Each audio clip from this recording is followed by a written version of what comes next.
বিসমিল্লাহির রহমানির রহিম। আসসালামু আলাইকুম ওয়া রাহমাতুল্লাহি ওয়া বারাকাতুহু। আজ ঘুরতে ঘুরতে ফ্যামিলির সাথে চলে এসেছি বাগেরহাটের ঐতিহ্য এবং বাংলাদেশের ঐতিহ্যবাহী হেরিটেজ জায়গা ষাট গম্বুজ মক্স বাগেরহাট।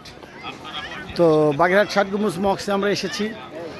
এটা হচ্ছে ষাট গম্বুজ মক্সের প্রধান ফটক। আমরা পুরো মসজিদটা ঘুরে দেখবো ইনশাল্লাহ। এটা ষাট গম্বুজ মক্স।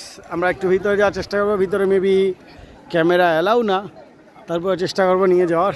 এখানে গম্বুজ সংখ্যা হচ্ছে 81টি, 77টি গম্বুজ এবং এই 4টাই বড় বড় পিলারের সাথে।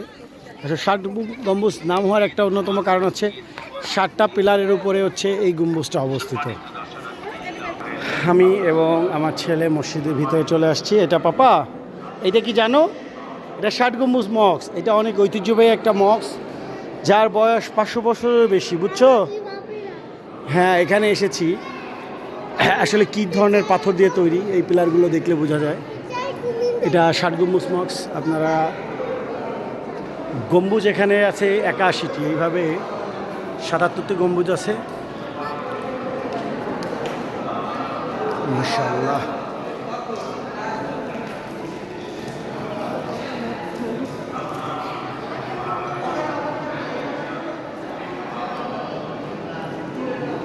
ইনসাইড ষাট গম্বুজ মক্সে এই সাইডে একটা হাতের একটা আঙুলের ছাপ ছিল যে কোনো একটা পিলারে। আমি ওটা দেখানোর চেষ্টা করব।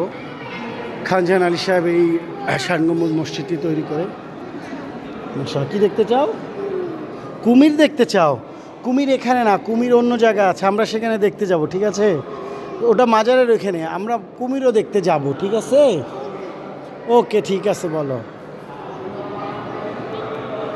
মাশাআল্লাহ, 60টা পিলার আছে সম্ভবত। ওই 60টা পিলারের জন্য ষাট গম্বুজ নামটা হয়েছে। নাম কিন্তু ষাট গম্বুজ, কিন্তু গম্বুজ আছে 81টি, ভিতরে গম্বুজ 77টি। মাশাআল্লাহ। 1 2 3 4 5 6 7, 7টা আর 11টা হচ্ছে লাইন। 7 11 77। এইখানে একটা গম্বুজে সম্ভবত এই যে সেইটা, এখানে একটা ফোকা ছিল।